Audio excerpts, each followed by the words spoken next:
Nous allons conclure cette journée par l'intervention du professeur Vincent Costala. Je remercie de nous consacrer quelques minutes de son temps, parce que là, c'est pas toujours évident, entre deux patients à opérer ou sur lesquels intervenir. Il est responsable du service de neuroradiologie interventionnelle du CHU de Montpellier.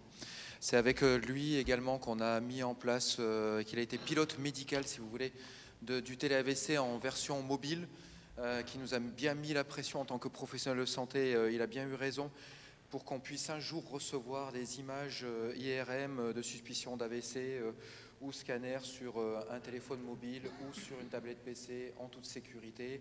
Donc ça a été tout un travail en collaboration étroite avec lui et je l'en remercie encore vivement. Et honneur à lui de nous dire un petit peu quelle est sa vision des choses par rapport aux 10 prochaines années. Et il a quelques idées aussi. Alors voilà, donc moi la conclusion, déjà je te remercie de m'avoir invité ainsi qu'au GCS Télésanté. Donc là, je ne suis pas là pour faire une conclusion générale sur la e-santé en fin de journée, surtout en arrivant une heure avant la fin de la réunion, vous doutez bien quoi. Donc j'ai accepté avec plaisir l'invitation de Denis et du GCS. Le but, c'était essentiellement de vous faire part un petit peu de ce retour d'expérience qu'on a eu, de ces travaux qu'on a eus. Bon, moi, je suis chef de service de la neuroradiologie vasculaire. Aujourd'hui, je ne sais pas si vous savez, parce que sinon vous n'allez pas comprendre la suite, mais en fait, on va à l'intérieur des vaisseaux pour retirer quand les gens ont un AVC, avant, c'est un petit caillou qui monte dans le cerveau et qui bouche une artère. Ben, ces cailloux, on les traitait par des médicaments pour fluidifier le sang, la fibrinolyse.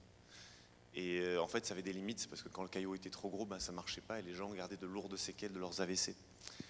Et depuis environ 6 ou 7 ans, on a développé des techniques où on va chercher les caillots de sang dans les artères en passant par l'intérieur des vaisseaux, un peu comme les cardiologues vont ouvrir les vaisseaux du cœur. Et la neuroradiologie interventionnelle, c'est ça. En gros, c'est un peu comme la cardiologie interventionnelle, mais pour le cerveau, on fait des tas de traitements en passant par l'intérieur des vaisseaux pour résoudre des problèmes, notamment celui de l'AVC. Donc voilà, moi je m'occupe de ça. Le gros souci, entre guillemets, qui se présentait à nous, c'est que ces techniques, elles peuvent se faire que dans un centre ou dans 2 centres, dans toute une région. Il y a 2,7 millions d'habitants, par exemple, sous dépendance du centre de Montpellier. Et qu'on doit prendre des décisions très rapides pour acheminer les gens, puisqu'en fait, chaque fois que vous passez 1 minute, vous perdez 1,2 million de neurones. Donc du coup, si vous n'arrivez pas à comprendre ce qui se passe et que vous retardez un patient, eh bien, vous payez le prix sur ces séquelles à venir. Donc le temps est compté de façon, on va dire, très précise. Donc on avait un souci énorme dans la région, c'est-à-dire qu'on n'arrivait pas à prendre des décisions, savoir qui devait être acheminé vers nous, qui devait rester pour un autre traitement. Et on avait des solutions, on va dire des pis-aller, de photographie d'écran par iPhone. Et on s'envoyait des petits films, parfois pas téléchargés, parfois pas lisibles. Et donc c'est pour ça que ce projet de télémédecine, entre guillemets, était monté dans la région pour pouvoir avoir un système de mise à disposition des images. Donc moi, ce que je retiendrai de tout ça, donc là, ce qui s'est passé, c'est qu'on a eu une collaboration, on va dire, multidisciplinaire et on va dire centrée sur le professionnel. Alors pas sur le patient, je dirais pas. Le patient, en fait, c'était l'objectif du professionnel, en fait, le patient. Donc je dirais que c'était centré sur l'usage du professionnel pour faciliter le traitement du patient. Donc je pense que c'est un petit peu synonyme quand on dit centré sur l'usage du professionnel et centré sur le patient. C'est aussi quand même pour permettre de bien exercer son soin sur le patient. Donc là, on était très écoutés dès le début de la conception du projet. Un truc qui nous est paru évident, c'est qu'aujourd'hui, en fait, tous ces objets de e-santé, toute cette nouvelle technologie, entre guillemets, doit être accessible sur des terminaux déjà adoptés. C'est-à-dire que la rupture, il y a toujours un frein à ces technologies, surtout pour les médecins d'un certain âge, même pour les plus jeunes d'ailleurs, mais de moins en moins pour les plus jeunes. Mais c'est toujours une conduite au changement, en fait, quand on s'adapte à ces projets de e-santé. Parce que tout d'un coup, on rentre tout dans l'ordinateur, on frappe les ordonnances ligne à ligne. Avant, on écrivait tout vite fait, on faisait une signature, c'était fini. Donc il y a toujours un frein qui est lié au passage au numérique. Si ce frein s'accompagne d'une modification trop forte d'habitude, comme par exemple utiliser un nouveau terminal, on nous avait proposé de créer une salle de télémédecine où il fallait qu'on se rende à chaque fois qu'il y a un AVC pour l'analyser, faire tourner une caméra à distance, etc. C'est des usages en fait qui sont beaux dans leur conception pour respecter la confidentialité, parce que toutes les images étaient centralisées au même endroit, du coup personne ne pouvait les voir. Mais en fait c'est des visions qui ne sont pas du tout pratiques et qui en fait amènent à un non-usage. Donc ça je pense qu'on rejoint ce qu'avait dit Dominique là-dessus, c'est-à-dire qu'en effet envoyer des photos de patients sur un téléphone mobile d'un patient avec une application téléchargeable sur internet, c'est ce qui se passe pour la région. Ça paraît dingue d'un point de vue confidentialité. Mais en fait, le problème, c'est que pour que ça marche, il faut que ce soit de ce niveau de facilité pour que ce soit adopté largement et que ce soit utile pour le patient. Donc c'est vrai que le premier message moi, que je retiens de cette expérience qu'on a vécue et qui a été reproduite un peu en ce sens d'ailleurs dans d'autres EHPAD, c'est que c'est clair que cette télémédecine, cette e-santé, elle doit être guidée et dirigée vers des terminaux adaptés, c'est-à-dire des téléphones portables, des choses qu'on possède déjà. Il faut que ce soit à tout prix intégré dans les outils qui sont déjà adoptés par les professionnels de santé. Les bornes de télémédecine, les chariots de télémédecine qu'on déplace sont tous dans des cages à poules en train de prendre la poussière, notamment dans certains endroits où je suis passé. Je me souviens d'une histoire à Bessan, dans un EHPAD, où en fait ils avaient prévu un gros projet de vision cutanée à distance avec une borne de télémédecine qui déclenchait un code, puis ensuite une caméra qui était bougée directement par l'infirmière, un dossier qui s'ouvrait, etc. En fait, ils ont acheté 50 iPads. Et ça marche super bien. C'est-à-dire qu'ils ont utilisé des terminaux connus déjà maîtrisés, qu'ils ont détournés pour l'utilisation de la télémédecine. Et au final, même si ce n'était pas un tour dans les coups, ça fait un buzz d'activité, ça fait un buzz de remontée d'ailleurs sur ce type de projet. Et je pense que ça, c'est un message vraiment très important pour nous, les professionnels. C'est qu'il faut réutiliser des choses qu'on utilise déjà dans notre vie quotidienne, les détourner pour faire cette télémédecine. Ça, c'est un truc important. Le deuxième point, ça a été bien sûr d'être à l'origine de la conception. C'est vrai qu'il peut y avoir en effet... Le professionnel de santé n'est pas clairement un spécialiste du numérique et de parler de bande passante ou de gigaoctets, etc. C'est pas la pertinence du professionnel de santé, même s'il connaît de plus en plus un petit peu le principe de tout ça. Cela dit, l'écueil majeur de ces systèmes, moi j'ai un logiciel qui s'appelle DXCare, j'espère que Dominique n'était pas impliqué dans DXCare d'ailleurs, mais bon, j'ai un truc, c'est évident que ça a été pensé en ligne à ligne par un informaticien à la base, sans être confronté réellement à un usager. Donc on arrive quand même à terme, quand on ne fait pas une construction native de projet avec un usager, à des contresens incroyables. Donc là, je pense qu'il faut quand même nuancer ça. C'est-à-dire que ces projets, à mon avis, ils sont viables s'ils sont montés avec des professionnels à l'origine, ça c'est sûr. S'ils sont sur des terminaux déjà acceptés pour augmenter la capacité de pénétration de ces nouvelles habitudes et de ces nouvelles technologies. Et ensuite, je dirais la conclusion pour moi de tout ça, c'est que si ces deux choses sont là, c'est vrai que ça change notre vie. Nous, ça a changé la vie de patients. Je peux vous dire qu'il y a des patients qui ne venaient pas à Montpellier, qui aujourd'hui passent leur IRM n'importe où dans la région. Là, j'ai mon téléphone, j'ouvre, je connecte, je réponds immédiatement avec un truc très simple de type WhatsApp au neurologue en direct. Le patient, ils sont connectés automatiquement au système de régulation en suivant. Et je reçois des patients beaucoup plus rapidement. D'avant, on ne me demandait même pas mon avis parce que c'était tellement compliqué qu'on ne me demandait pas mon avis parce que c'était compliqué à obtenir. Donc c'est vraiment quand on pensait qu'il y avait une indication qu'on nous demandait. Et finalement, ils le demandent de façon très systématique et du coup, on accepte beaucoup plus de patients qui étaient alpha refusés. Et donc, on a une augmentation qui est, à mon avis, liée à ce système de transfert, qui est de moins de plus 30% sur les patients extérieurs, qui est une conséquence aussi de ces outils de télémédecine. Donc en fait, ces projets de télémédecine qui paraissent aussi des facilitations, des économies de structure, ils ont un impact quand même sur le soin offert aux patients, sur les chances offertes aux patients. Et je pense qu'aussi, il faut le voir comme ça. Ce n'est pas qu'une facilitation, une rationalisation du coût, c'est aussi une efficacité clairement du soin. Et moi, mon expérience, c'est ça, c'est que vraiment j'ai vécu une augmentation d'efficacité globale de nos prises en charge avec un outil numérique. Et notre mission à tous, c'est peut-être ceux qui sont dans le dur, dans la création de projets, il faut savoir qu'au bout, il y a ça, il y a des gains de chance sur les patients, des patients qui arrivent plus vite et des patients qui ont une meilleure issue clinique grâce à votre investissement de tous les jours. Et c'est pour ça que ça doit être le chantier, on va dire, de tout le monde pour ces 10 prochaines années et que les praticiens que nous sommes doivent être bien sûr à votre côté, sommes on va dire, tout à fait ouverts pour la plupart d'entre nous à être des partenaires pour l'élaboration de ces projets qui sont aujourd'hui indispensables. Voilà, merci.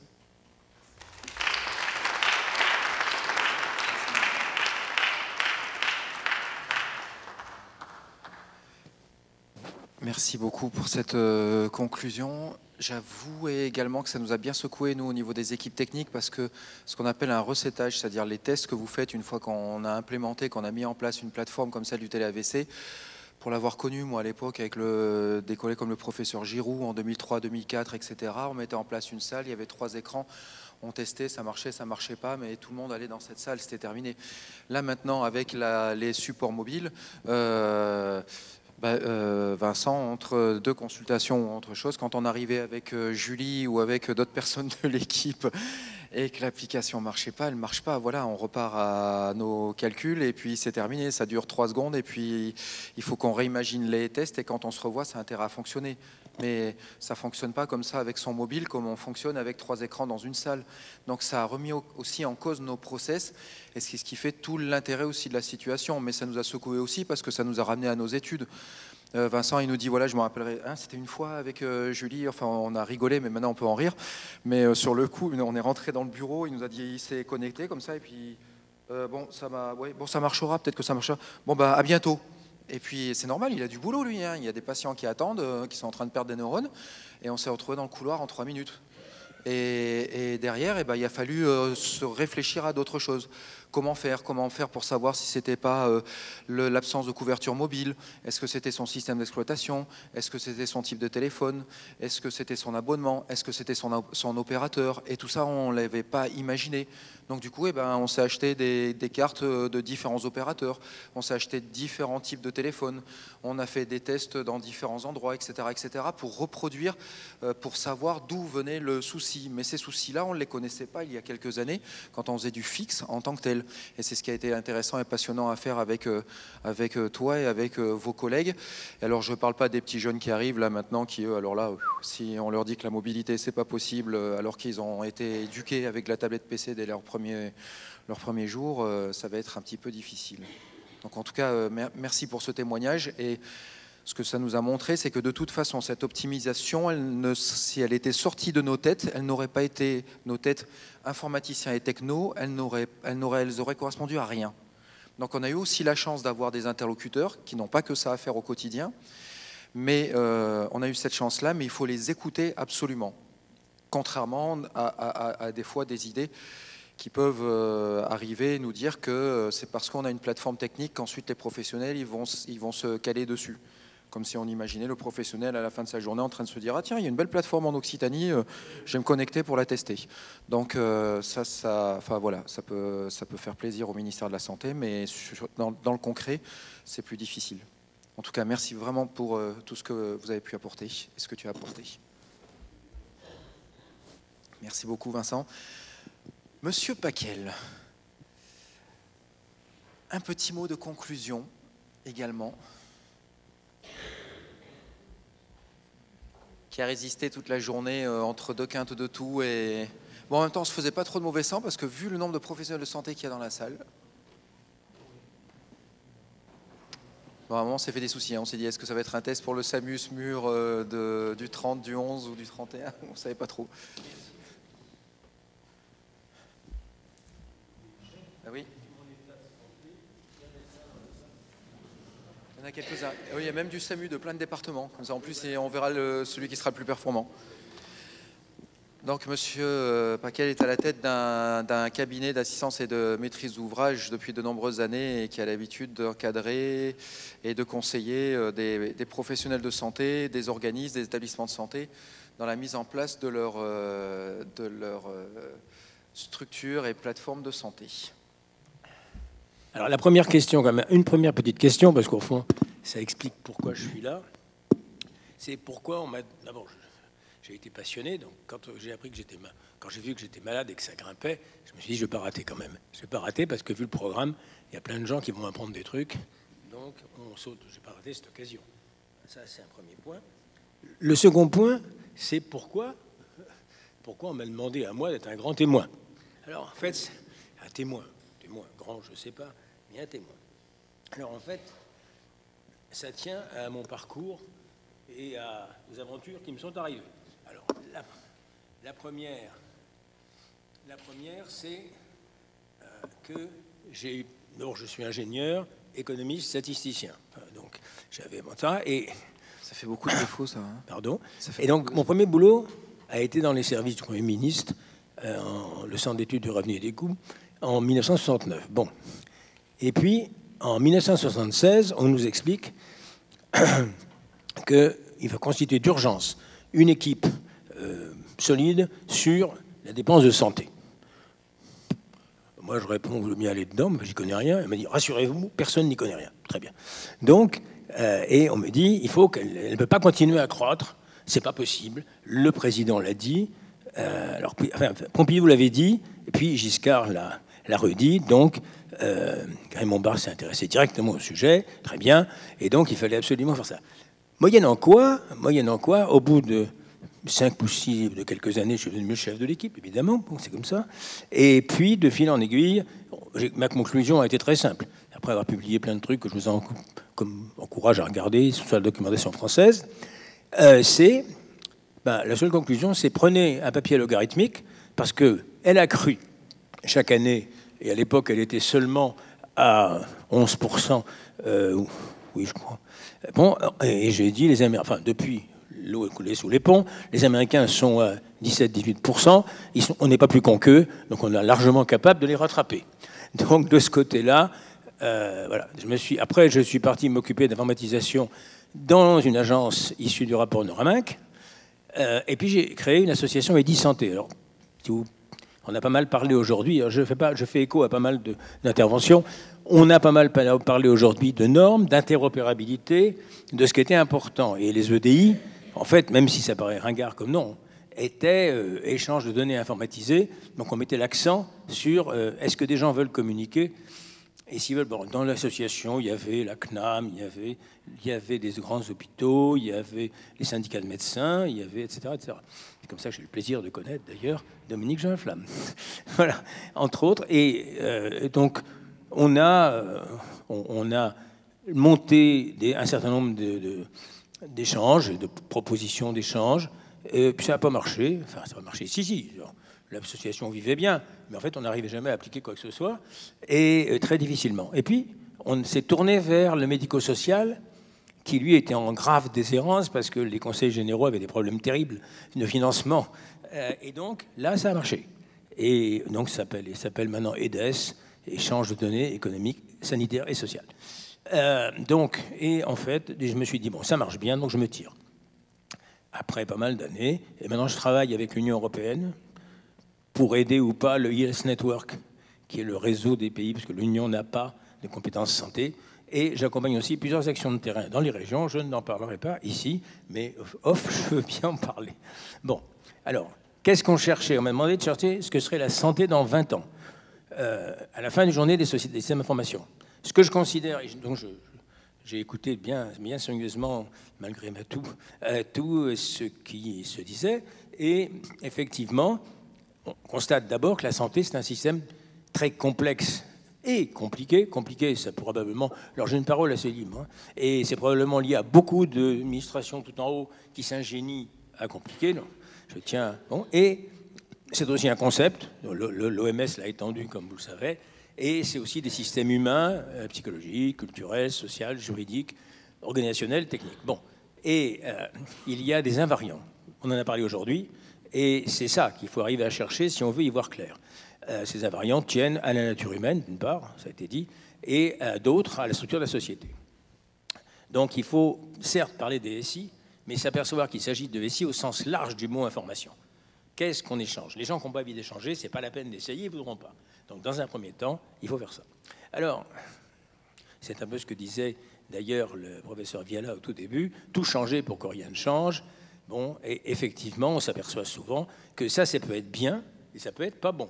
C'est-à-dire que si c'est tout changer maintenant des points forts qui sont l'humain, oui. Si c'est tout changer pour maintenir des structures dépassées, ça c'est pas bon du tout. Malheureusement, c'est souvent le cas. Alors, on est en train de passer à un nouvel équilibre. On l'a vu aujourd'hui, vous vous rappelez, l'évolution de tout le monde du système santé, dans le sens large du terme, c'est évolution de la science, à toute vitesse, on l'a vu, évolution du système technique de la société, on revient même Et puis qui va très vite, et ça se recouvre quelquefois, puisqu'on vient à la marine à voile, vous êtes bien d'accord, c'est une marine à voile bien plus efficace, qui tient compte des technologies et des techniques, et Uber qui est en train de se faire ubériser lui-même, puisque à partir du moment où il y a des voitures autonomes, alors les voitures autonomes, de toute façon, je ne vais pas me lancer dessus, mais j'y crois tout à fait, et rapidement, en partie à cause de vous d'ailleurs, enfin, la santé, parce que les vieux sont maintenant capables, d'abord ils sont nombreux, bon, mais surtout ils sont valides, ils veulent se balader, ou alors ils sont invalides. Dans les cas de figure, ils ont des problèmes de réflexes et autres, et quand on va leur dire que, et comme les constructeurs automobiles voient bien que le marché, ces vieux, vous le savez, c'est pour ça qu'on dit que c'est un marché important, détiennent une partie importante du capital dans tous les pays, parce qu'ils ont connu, et surtout chez nous, ils ont connu les 30 Glorieuses, donc ils ont de bien meilleurs niveaux de vie que leurs enfants, et donc pour l'essentiel, ne parlez pas, j'ai 4 enfants et des petits-enfants, ça coûte cher, bon, parce qu'il faut les aider quelquefois au début. Bon, et bien, effectivement, c'est un marché énorme, et quand on va leur dire, vous ne pouvez plus conduire, ils vont être des mots de foudrage. Parce que ça a été une génération qui était passionnée de voitures. Donc, voilà, je vous laisse déduire, mais mes explications que nous faisons avec des copains au ministère de l'aménagement, etc., d'ailleurs, l'ancien ministère comment il s'appelle, il change tout le temps, c'est effectivement qu'on estime à 10 ans le moment où on va commencer à s'apercevoir que le permis de conduire, ça n'a plus de sens. Ça vous amuse, il y a des travaux en ligne sur du ministère. Bon, les grands autres facteurs, c'est transport et mondialisation, justement. C'est-à-dire, à tout point de vue, ça bouleverse. Et par exemple, même la mondialisation et les transports bouleversent aussi bien l'épidémiologie, parce que les microbes et les virus se baladent à toute blinde, et par ailleurs, permettent au contraire des offres de tourisme médical de plus en plus importantes, entre autres. Bon, et voilà. Donc, un des problèmes clés, on l'a évoqué aujourd'hui, c'est l'identité. Qui est qui? Qui je suis dans les réseaux? Qui je suis dans Internet? Et je vous le dis tout de suite, c'est vraiment pas évident. On va pas en parler, donc on en a parlé un peu aujourd'hui, et c'est un point clé, l'identité, parce que au fond, c'est ce qui permettra quand même de gérer correctement des systèmes d'information, et on a de plus en plus de problèmes. Bon. Alors, quand on a... Donc, ce qui se passe, je vais faire un petit schéma, mais tant pis. Ce qui se passe, c'est qu'il y a une accélération. Quand on regarde, amusez-vous à regarder les périodes où arrive, je prends simplement par exemple la génétique, 1900, on commence à savoir qu'il existe l'ADN dans les années grosso modo en 1900, je ne suis pas un spécialiste. Et puis, la structure de l'ADN dans les années 50, on identifie qu'il y a une structure en double hélice, bon d'accord. Le séquençage en 70, dans les années 70, CRISPR, c'est-à-dire le machin qui rappelle que dans l'ADN, il y a des palindromes, c'est-à-dire des trucs qui vont comme ça, et qu'au mieux, il y a un machin bizarre. CRISPR date des années 2000, et le Cas9, c'est-à-dire les ciseaux, eh ben, il date des années 2010. Ça s'accélère à toute blinde. En même temps, on a, vous avez les SIH qui ont évolué, ils sont passés au dossier médical, etc., etc. Et puis vous avez les cartes vitales, bon, les cartes, l'arrivée des cartes, puis maintenant l'arrivée de l'Internet des objets, la M-santé, etc. Alors, ce que ça provoque, c'est qu'on ne peut plus prévoir, parce que c'est un système chaotique. Alors, ceux qui connaissent un petit peu les systèmes chaotiques, je ne suis pas un grand spécialiste, mais évidemment j'ai lu quelques bouquins pour ne pas être trop bête. Les systèmes chaotiques, ils vivent autour de quelques équilibres, c'est comme le pendule. Hein. Bon, et à un moment donné, quand il y a trop de phénomènes qui concourent et qui se marchent les uns sur les autres, on sort de l'équilibre, de la zone d'équilibre, qu'on appelle un attracteur étrange. Bon, qui fait qu'on ne peut pas dire exactement où c'est, mais tous les équilibres, en gros, viennent se constituer une courbe, et tout à coup, on en sort. Et nul, c'est les théories du chaos, nul n'est capable de dire quel est le prochain équilibre. Mais à mon avis, en général, c'est un peu inquiétant. Mais on ne sait pas où on va. Je rassure tout de suite, pas de prévision. Alors, il y a des changements de paradigme fondamentaux, ils ont été évoqués aujourd'hui. On avait un paradigme simple dans la science, stabilité et spécialisation, d'accord ? En fait, et on en parle beaucoup ici, le génome n'est pas du tout stable, et il y a l'épigénétique, ça a été évoqué, etc. Donc on a des effets constamment instables, et par ailleurs, c'est vrai également, vous avez un institut ici qui travaille dessus, M. Dufault en particulier, qui est sur l'équilibre des zones du cerveau, et les zones du cerveau ne sont pas. Et il l'a démontré, vous êtes au courant quand même de l'expérience de Dufaux, je pense que beaucoup d'entre vous sont dans le coin. L'expérience de Dufaux, la dernière en date, c'est il demande à quelqu'un qui l'opère, est-ce que vous parlez 5 langues? Est-ce que je vais en enlever 2? Je ne peux pas faire autrement. Vous voulez que j'enlève quoi? Il a fait la liste des langues. Et la dame dit, je crois que c'est une dame, elle dit le grec et l'espagnol. Terminé, il fait, elle est guérie, et elle ne parle plus que 3 langues. Elle ne parle vraiment plus que 3 langues. Mais il lui a laissé 3 langues. Donc, on veut dire, on est dans un système qui est devenu un peu fou. C'est bien. Alors, les points clés, c'est découpage, les oppositions. Il y a des oppositions. Découpage technique, on en a parlé. Le problème de... Mais c'est une opposition que je ne veux pas régler. Je veux dire, il n'y a pas de règle. Effectivement, vous avez d'une part un découpage technique qui ferait que chacun... Vous avez, ah oui, je vous donne votre analyse machin, votre truc, etc. C'est un peu le problème du DMP, d'ailleurs, par ailleurs. Et puis, vous avez, en revanche, la reconnaissance qu'un être humain, c'est un système homéostatique qui est en équilibre. Ah, alors si on en sort, on est mort. Mais effectivement, et ça, c'est contradictoire. C'est-à-dire que si vous découpez complètement, vous n'avez plus les effets globaux. Mais je ne règle pas le problème. Il y aura les deux. Bon, idem, territoire, par exemple. Effectivement, on est tous d'accord qu'il faut un environnement local qui va permettre notamment aux gens de se parler, de se toucher, etc., qui est un environnement physique, culturel, physique, c'est là que sont les équipements sur un territoire. Et puis, l'ubiquité, c'est-à-dire qu'en même temps, vous communiquez avec le monde entier. Et si vous avez un problème de maladie quelconque, et un médecin, il va aller chercher aussi bien l'information en Chine, en Brésil, etc. Donc, en fait, on est effectivement dans des oppositions dont personne ne sait ce qui va gagner. Ça a été dit tout à l'heure. Voilà, donc j'ai noté ce point. Et puis, bon, on a une opposition, évidemment, on l'a dit aussi, prévention, surveillance d'une part, protection, consentement d'autre part. Et ça n'est pas simple.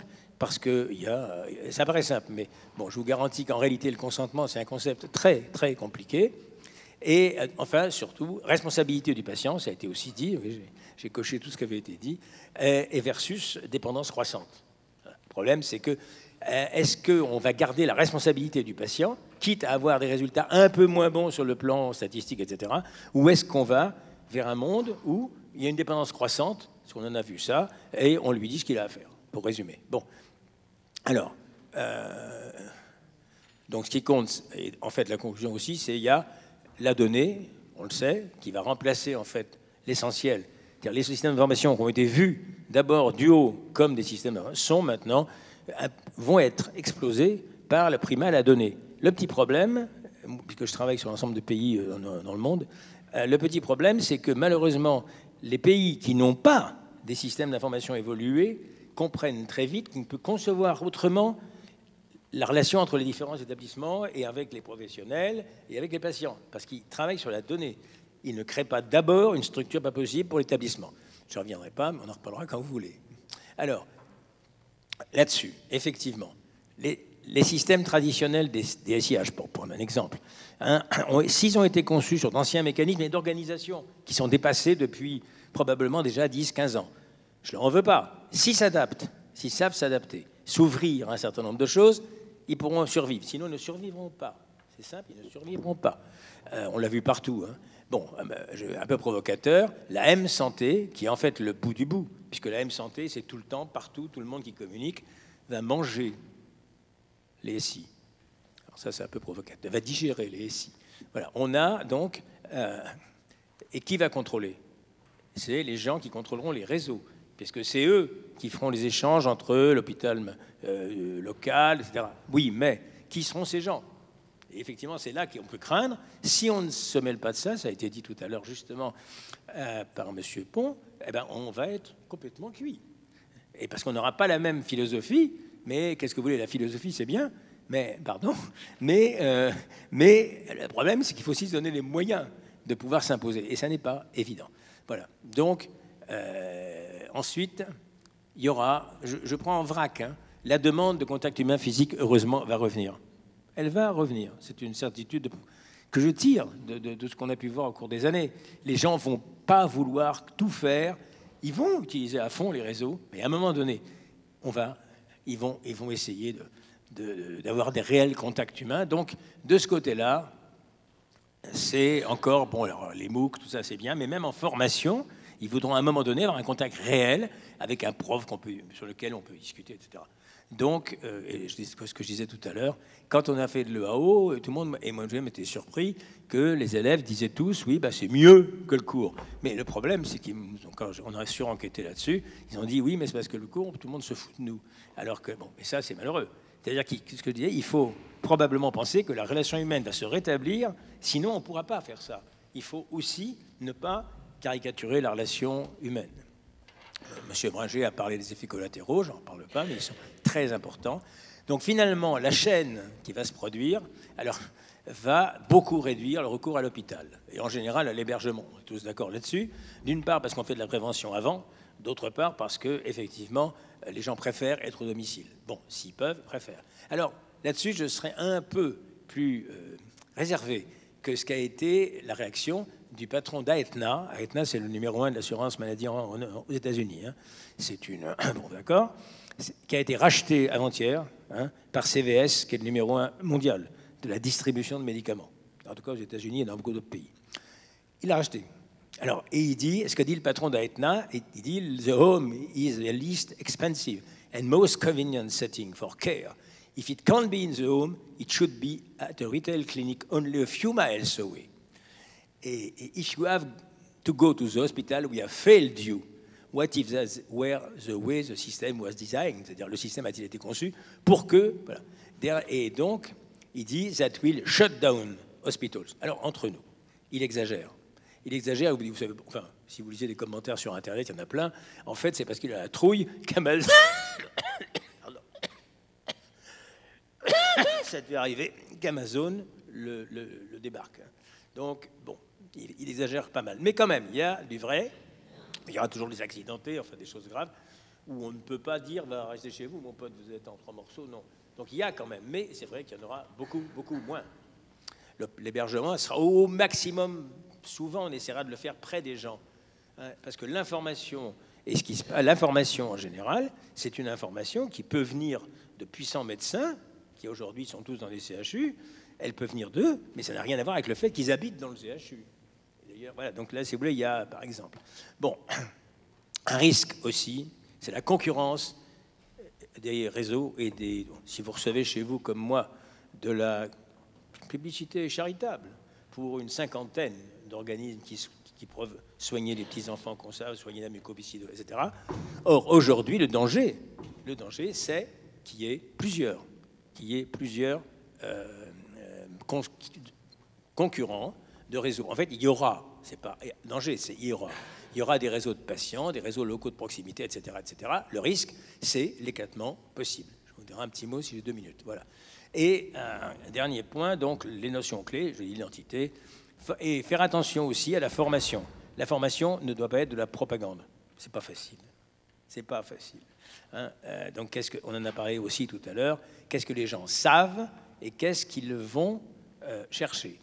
Donc, si je résume, le futur, et je m'interdis de conclure évidemment, le futur sûr, c'est le renversement du système.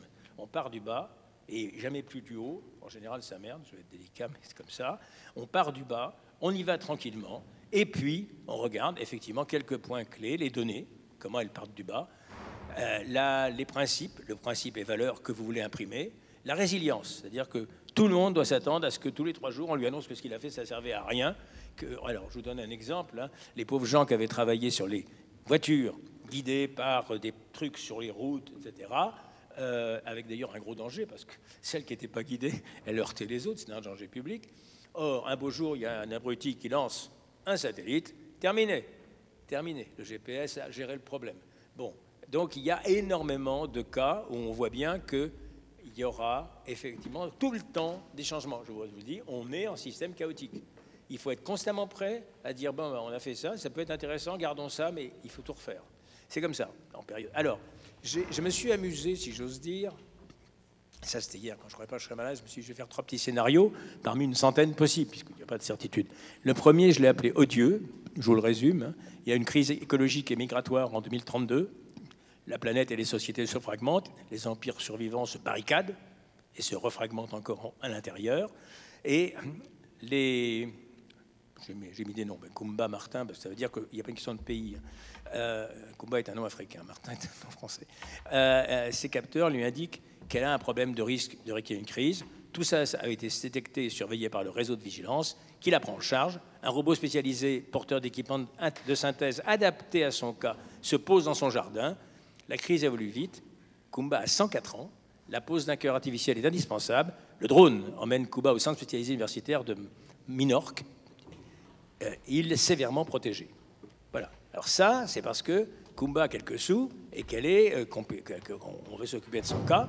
En revanche, de l'autre côté, au même moment, John Chang, qui est graisseur de robots de son métier, un métier qui survivra, sent une grosse douleur dans son bras gauche, il se rend au centre local de soins. Lui, on ne vient pas lui chercher avec un drone, où des analyseurs qui connaissent son dossier complètement le prennent en charge, préparent un cocktail immédiatement injecté dans sa perf.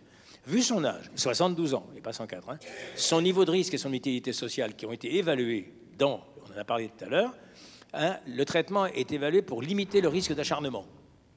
Donc, on le traite, il rentre chez lui et on lui donne des capsules à prendre. Il décède quelques jours après.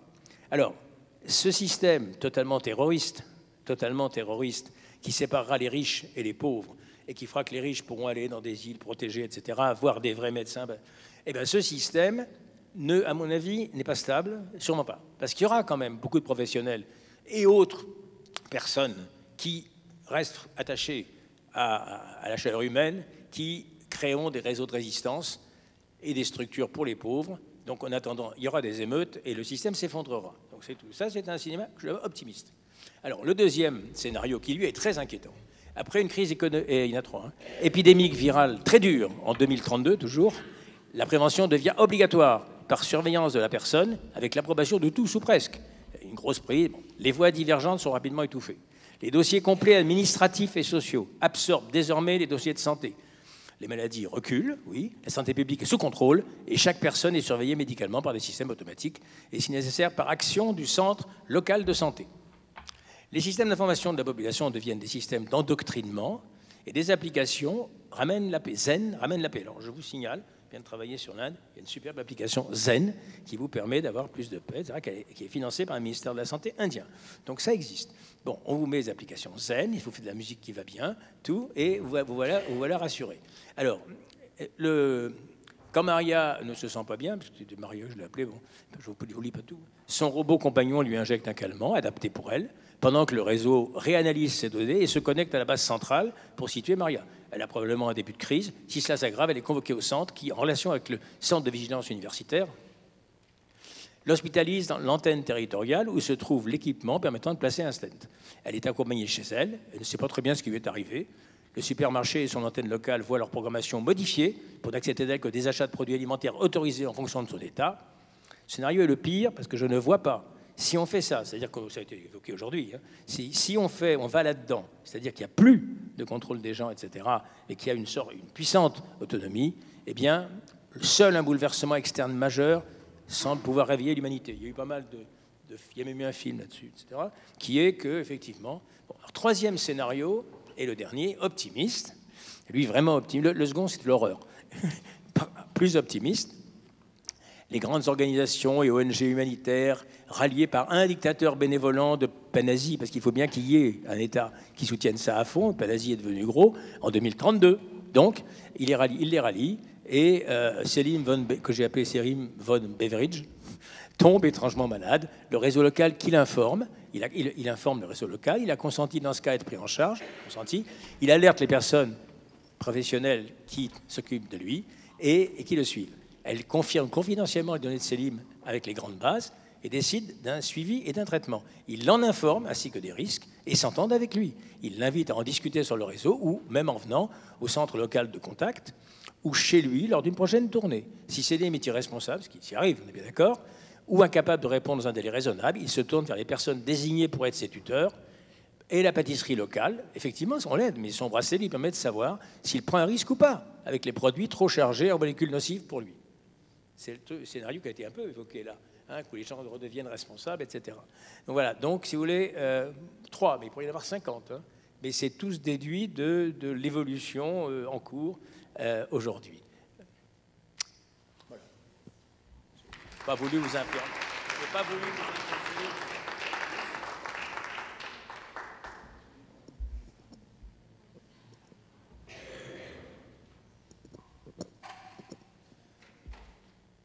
Merci beaucoup. Alors c'est vrai que en même temps j'avais je gérais la logistique des gens qui repartaient, qui ne voyaient pas trop où était la sortie de la fac de médecine, etc.